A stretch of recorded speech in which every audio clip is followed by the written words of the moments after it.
इस वीडियो का टॉपिक है माइटिका। माइटिका 10 mg, 5 mg और 4 mg में अवेलेबल होती है। इसके अंदर जो साल्ट पाया जाता है उसे मोंटिलोकास्ट कहते हैं। ये अस्थमा की प्रिवेंशन के लिए, लॉन्ग टर्म अस्थमा के यूज़ के लिए, एलर्जीज़ के लिए, इंडोर आउटडोर एलर्जीज़ या एलर्जीज रेनाइटिस के लिए इस्तेमाल की जाती है। इसकी अलामात में इन बीमारियों के अलामात में ये होता है कि एलर्जीज़ हो जाती है, रनिंग नोज़ होता है, नाक का बंद हो जाना, नाक का बहना, खारिश होना, सांस का प्रॉब्लम, छाती से आवाज़ आना। जब प्रॉब्लम होता है तो छाती से आवाज़ आती है सांस लेते हुए, या सांस का फूल जाना, तेज़ तेज़ सांस आना, ये तमाम, या आँखों में खारिश, खांसी, बार बार खांसी का होना, इन तमाम अलामात में माइटिका का इस्तेमाल करवाया जाता है। इस टैबलेट का दुरुस्त तरीका इस्तेमाल क्या है, इसकी डोज कितनी है और इसके रिस्क बेनिफिट क्या है, वो कौन सी अलामात हैं जिसमें FDA ने इसका इस्तेमाल बंद कर दिया है, ये तमाम की तमाम चीज़ें आज की इस वीडियो का मौजू है।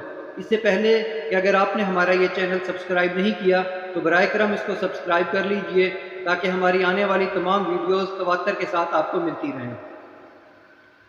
मोंटिलोकास्ट FDA ने पहले एलर्जिक रेनाइटिस के लिए इसको अप्रूव कर दिया था और बहुत सारे हेल्थ प्रोफेशनल इसको रिकमेंड भी कर रहे थे। अभी भी डॉक्टर इसको जो अस्थमा, लॉन्ग टर्म अस्थमा की प्रिवेंशन के लिए, या मौसमी जो अस्थमा हो जाता है उसके लिए, या एलर्जीज़ के लिए प्रेस्क्राइब कर रहे हैं। लेकिन FDA ने अभी एक नई जो गाइडलाइंस जारी की हैं उसके मुताबिक इसका इस्तेमाल कुछ सूरतों में नहीं करना चाहिए।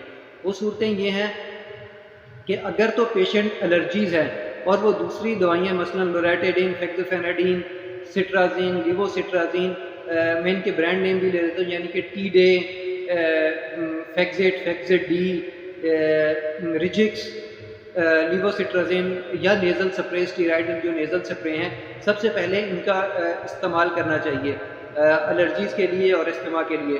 अगर पेशेंट इन चीज़ों के साथ ठीक नहीं होता या वो इन मेडिसिन के साथ टॉलरेट करता है, तब आप मोंटिलोकास्ट का इस्तेमाल कर सकते हैं। पहले ही स्टेप में आप मोंटिलोकास्ट का इस्तेमाल नहीं करना चाहिए।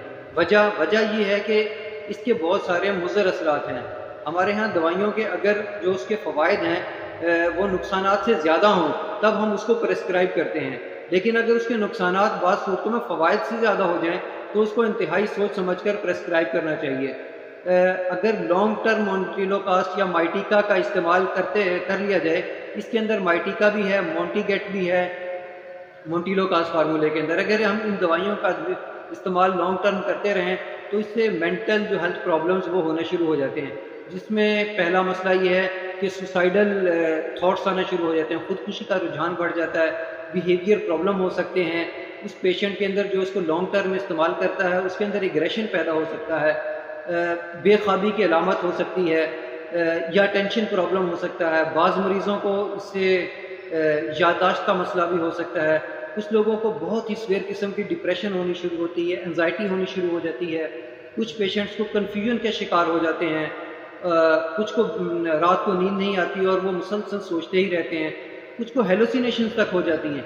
हेलुसिनेशंस वो चीज़ें हैं यानी कि इंसान को इर्द गिर्द कोई चीज़ होती तो नहीं, ना कोई आवाज़ आ रही होती, लेकिन उसके शऊर लाशऊर के अंदर एक होता है कि मुझे आवाज़ आई है या उसको कोई चीज़ दिख रही होती है। ये मेंटल एक प्रॉब्लम है।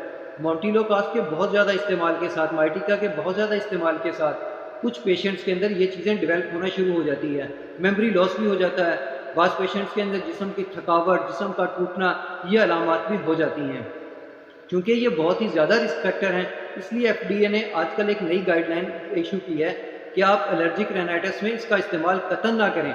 हाँ, अगर ये जो दवाइयाँ मैंने पहले बताई हैं जैसे लोरेटाइडिन, सिट्राजीन, टी-डे, फेक्सेट, रेक्स, रिजिक्स या फेक्सेट डी या टेलसार्टन, अगर इन दवाइयों के साथ पहले इसकी ट्रीटमेंट करनी चाहिए। अगर इन दवाइयों के साथ पेशेंट टॉलरेट करता है और उसको उसका बेहतर नताइज नहीं मिलते और वो ठीक नहीं होता, तब लास्ट स्टेप के ऊपर जाके मोंटिलोकास्ट या माइटिका का इस्तेमाल करना चाहिए। क्योंकि और अगर ऐसे पेशेंट और डॉक्टर को प्रिस्क्राइब करने से पहले उसकी फैमिली हिस्ट्री और पेशेंट की हिस्ट्री भी ले लेनी चाहिए कि कहीं आया वो पहले के से तो ये इसका मरीज़ नहीं है मेंटल इलनेस का। अगर वो मेंटल इलनेस का पहले से मरीज़ है तो कतन मोंटिलोकास्ट जो है वो प्रिस्क्राइब नहीं करनी चाहिए। अगर बहुत ही बेहद ज़रूरी है तो रिस्क फैक्टर को कैलकुलेट कर लेना चाहिए। कैलकुलेट करने के बाद मोंटिलोकास्ट या माइटिका का इस्तेमाल फिर करवाना चाहिए। रिस्क बेनिफिट को कैलकुलेट किए बगैर इसका इस्तेमाल इंतहाई ख़तरनाक हो सकता है, और वो पेशेंट या वो आपके प्यारे या आपके जानने वाले या आप खुद अगर इस दवा का इस्तेमाल करते हैं और लॉन्ग टर्म इस्तेमाल कर रहे हैं और आपको इनमें से सारी अलामत या कोई अलामत या चंद एक अलामत भी ज़ाहिर हो, तो फ़ौरन अपने डॉक्टर या अपने फार्मासिस्ट से रब्ता कीजिए और इस दवा के इस्तेमाल को कम से कम करें और इसकी अल्टरनेट के तौर पर कोई दूसरी दवा लीजिए। अक्सर देखा गया है कि अगर हम माइटिका मोंटिलोकास्ट का इस्तेमाल रोक दें तो फ़ौरन से ये मसाइल ख़त्म हो जाते हैं, लेकिन बाज़ पेशेंट्स में ये भी देखा गया है कि अगर हम इस दवा का इस्तेमाल रोक दें तो आहिस्ता आहिस्ता बकदरे कम करते करते ये जो मसाइल हैं वो ठीक होते हैं। लेकिन अगर इनमें से एक मसला भी पैदा हो रहा है तो फ़ौरन अपने जो है डॉक्टर, अपने फार्मासिस्ट से रब्ता करें और इनको बताएं कि मुझे ये प्रॉब्लम हो रहे हैं और फ़ौरन इस चीज़ को डिसकंटिन्यू करें। अगर आपको मेंटल प्रॉब्लम पहले हैं, आपके किसी प्यारे को पहले से हैं और डॉक्टर ने आपको माइटिका मोंटिलोकास्ट में से कोई प्रेस्क्राइब कर दी है, तो फ़ौरन अपने डॉक्टर को बताएं कि ये मेंटल इलनेस की तरफ जा रहा है। चूँकि ये FDA की नई गाइडलाइंस है, इसलिए बहुत सारे हमारे जो डॉक्टर साहिबान हैं वो भी अभी न्यू गाइडलाइन से ना आशना है। तो मेरी गुजारिश है आप लोगों से कि इस वीडियो को ज़्यादा से ज़्यादा शेयर करें ताकि हमारे हेल्थ प्रोफेशनल्स तक भी ये वीडियो पहुंच सके और उनको भी इससे आशनाई हो सके, ताकि वो जो है प्रेस्क्राइब करने से पहले इस बात का ख्याल कर लें कि आया मरीज़ मेंटल इलनेस का शिकार तो नहीं है, या वो लॉन्ग टर्म अगर किसी पेशेंट को दे रहे हैं तो वो नेक्स्ट विज़िट के ऊपर उससे ये सवाल कर सके कि आया आपको इनमें से कोई मसाइल तो नहीं है। हमारे यहाँ एक और मसला सेल्फ मेडिकेशन का भी है।